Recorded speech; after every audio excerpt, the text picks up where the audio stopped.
I get feeling indifferent. I listen to the news a lot, and the interconnected mess of social, environmental, and economic problems I find frustrating, infuriating, and totally confusing. So, I garden. I grow plants for food, medicine, and beauty. I grow them for habitat. I grow them for metaphor, for my soul. And in doing that, I feel more connected, and I totally feel more resilient because I feel like I'm helping make strong, healthy communities of humans and non-humans. I'm going too fast. Part of gardening is eating, and part of eating is composting. It's where we get to take all those leftover nasty bits, all the uncomfortable emotions, and all those things that we just want to compost, and we get to feed them to the underworld. We get to make offerings to the bottom of the food chain, and those nasty bits get to become nourishment. Not only do I garden in private, in my backyard, but I garden in public. I garden in my front yard, I garden in the boulevard, I garden in city parks, and I garden a lot at Common Roots Urban Farm, which is where I work. I'm really excited to get to talk to you today about the transformative power of gardening healthy food into urban landscapes. I always forget this line. It's an easy way that we can turn apathy into nourishment and invest in systems that predate urbanity and will outlive partisan politics. I have a vision of a productive city that is full of gardens with people working in them. With the many small harvests arise entrepreneurs of art, craft, and nourishment. It is a small economy for sure, is part-time and supplementary, but there are many, many people involved. It totally fuels creativity. There's things happening everywhere. The food here is fabulous. And it's really easy to meet people because people are often out gardening, and that is a really easy way to start a conversation. At the heart of this is an urban farm in every neighborhood, connected by edible green belts. Before I get into the dirty details of how we can do this, I'll talk about some not very sexy statistics to answer the question of why. We live in an era of cheap food. It's only cheap as long as the fossil fuels are. The cost of those are rising, and the expense is pretty obvious, I think. So right now in Canada, 850,000 people a month use food banks. As the cost of oil increases, so does that number. Most of the food that people get in the food banks is highly processed, nutrient depleted, foods high in fat, sugar, and salt. Foods that we know contribute to diet-related illnesses like obesity and diabetes. That's how my dad died. He was an active outdoorsman, and a diet of fast food killed him early. So right now in Nova Scotia, about 50% of healthcare dollars 50% of tax dollars go to health. Obesity costs Nova Scotia $120 million a year in direct healthcare costs. That's a lot of urban farms. Nationwide, it's $6.6 billion in healthcare costs and lost productivity. And so part of what that's about is veggies these days have about 50% of the vitamins and minerals that they did 60 years ago. So people eat a lot more and get a lot less nutrition. Further, the era of cheap food has expenses on the food system as a whole. It's like basically dismantled the food supply chain in a lot of ways. So right now in the grocery store, about 75% of the food manufactured comes from 7 companies, which is not my definition of resilience. So I've heard that in Nova Scotia, 30 years ago, Nova Scotia produced 60% of its food. Now we produce about 8%. Not only is that a lot of food, that's a lot of jobs. So now I need my notes. This is why I have my notes. And as we know from September 11th and Hurricane Juan, when there's a border closure or a transportation shutdown, we've got about 3 days left of food in the province. So, I'm dedicated to seeing us reconnect our food system and build resilience, both individually and collectively. I think an awesome way to do this is an urban farm in every neighborhood, connected by edible green belts. So to talk about what an urban farm is, I'm going to use common roots. And to talk about edible green belts, I'm going to take a lesson from the forest. So Common Roots Urban Farm is downtown Halifax, right next to the hospital in a very highly visible but surprisingly well-hidden location. It's right between the Halifax Common and the hospital. It's an interim land use on hospital ground to see if a community farm can be a viable piece of health infrastructure. We've been in that place for 2 years, and we probably have at least another 5 in the same location. So ideally, an urban farm, I think, is built by the neighborhood for the neighborhood and is some combination of the following elements. A community garden, so whoever wants to garden can lease a plot of land. A market garden, so there's a little farm stand that we can buy healthy, nutritious food from, and that also is a training program so people can learn how to grow nutritious food. A community compost center, so we can cycle our waste. A greenhouse, so we can start seeds in the spring and eat greens in the winter. An oven or kitchen, so that, like Chris was saying, we can cook together, we can share the harvest, meet each other, hang out.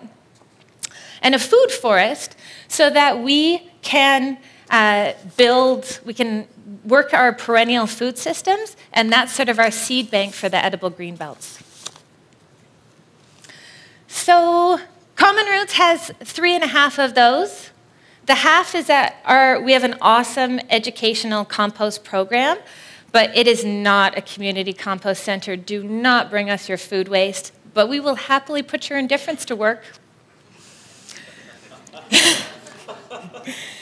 So Capital Health is really interested in what we're doing. They want to buy some greens. Oh no, I'm ahead of myself, sorry. So I'm not going to talk much about the community garden because I think everyone knows that part of urban agriculture. But I will talk about the market garden because that's pretty new and exciting. So in our first year, we didn't have a farmer. We grew about 200 pounds of food, and most of it was zucchini. In the second year, we had a farmer. And we produced 1,650 pounds of food, and we took it by bicycle to the Parker Street Food Bank. So this year, we plan on doing the same, and we think that we can increase production to grow more in a smaller area. And then we can also do some wholesale and retail so that we can increase our revenue a little bit. And Capital Health is really interested in buying food from us. Capital Health is really interested in this project. The idea of being able to buy fresh, healthy greens and then have gardens outside that their people can walk through is really interesting to them. I'm sorry. Yeah. It really reinvigorates the notion of food as medicine for them. They're also really interested to see if we can develop a viable business model and to see if we can do triple bottom. I would love to see us do triple bottom line accounting, because urban farms produce both goods and services that have social, environmental, and economic value. So I think that to be able to do this in this current changing world is going to take a lot of innovation and a lot of experimentation, but frankly, I can't think of a chance more worth taking. Capital Health is also interested in transitioning all of their landscapes to edible landscapes as a way of encouraging people to eat fresh food. I think that their grounds, like our yards and boulevards, can become part of the edible green belts. And so to talk about how we can do this in an ecologically awesome way that's more successful and less work, I am going to take a lesson from the forest. So I think for most of human history, we've been hunter-gardeners. I totally say that on purpose because for most of human history, we've been living pre-agriculture in the forest. And I think, of course, we would try and transplant some of our favorite food plants close to home. There's a plant that backs me up. This plant is called Sigibum in Mi'kmaq. It's called Indian potato in English. And it grows wild in Nova Scotia. It's a perennial, which means it's got a long life. But it doesn't set seed here, which means it can't travel unless something picks it up and moves it. Yet we find it all over the province. I've seen it many times way out in the woods and gotten super excited. So it was one of the Mi'kmaq staple food crops, hence the name Indian potato. This plant is also an example of a perennial food that grows well in the shade, low maintenance, for generations. So let's talk for a second about the difference between annuals and perennials. This is important for us gardeners, especially if we want to be kind of lazy but actually successful. So annuals, they grow for 1 year, right? They grow for a year, then they make seed, and that seed is often what we eat. Most of our vegetables are annuals, most of our weeds are annuals. They need a lot of sun and they need rich soil. Perennials live long lives. Most of the plants around are perennials. The forest and all those things there, those are all perennial foods, or they're all perennials, and a lot of them are foods. So perennials can live in a diversity of conditions, including shade, and they don't necessarily need rich soils. Fiddleheads, oh yeah, nope. Okay, so let's imagine gardening from Common Roots Urban Farm to the Hope Blooms Garden in the North End. So we would go through a park with some open field that's full sun. That would be great for annual veggies, right? And then we would sort of have to go through some of the commercial streets and the residential neighborhoods where there's some shade. And so that would be great for forest gardening. Imagine what our city would be like if we could gather tasty, nutritious snacks as we walked and biked around. If we could follow a food trail to an urban farm, how would that transform us?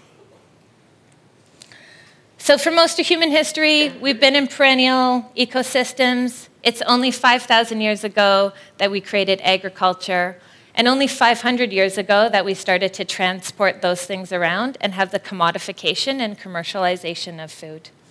But still, most people grew kitchen gardens for the highly perishable, highly nutritious vegetables that are expensive to grow. And I think that's still the role of urban agriculture today.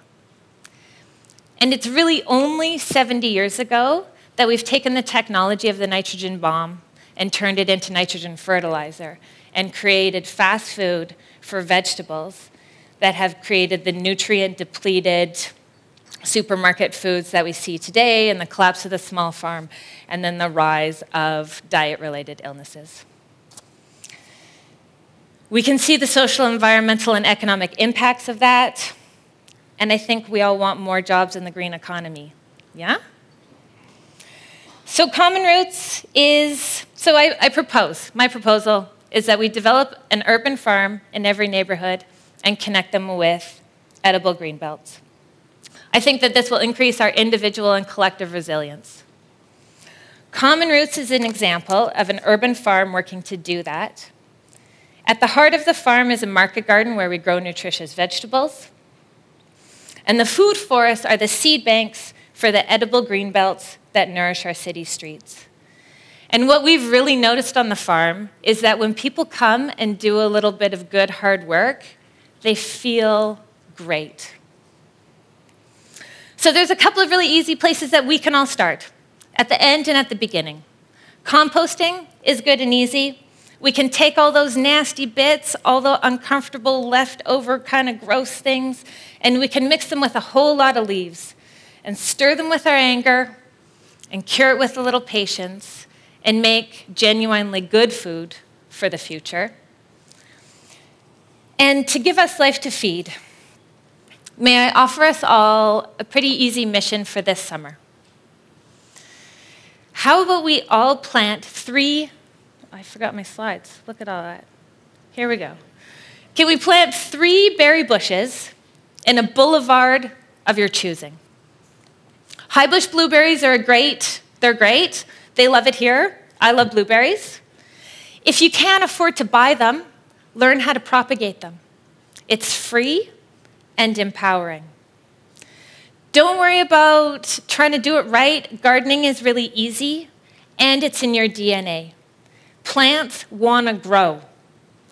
If you do need some support, feel free to come to Common Roots or your local neighborhood urban farm. And if you don't have one yet, let's start working on that. For the diversity of creatures above ground and below ground, let's grow food for resilience.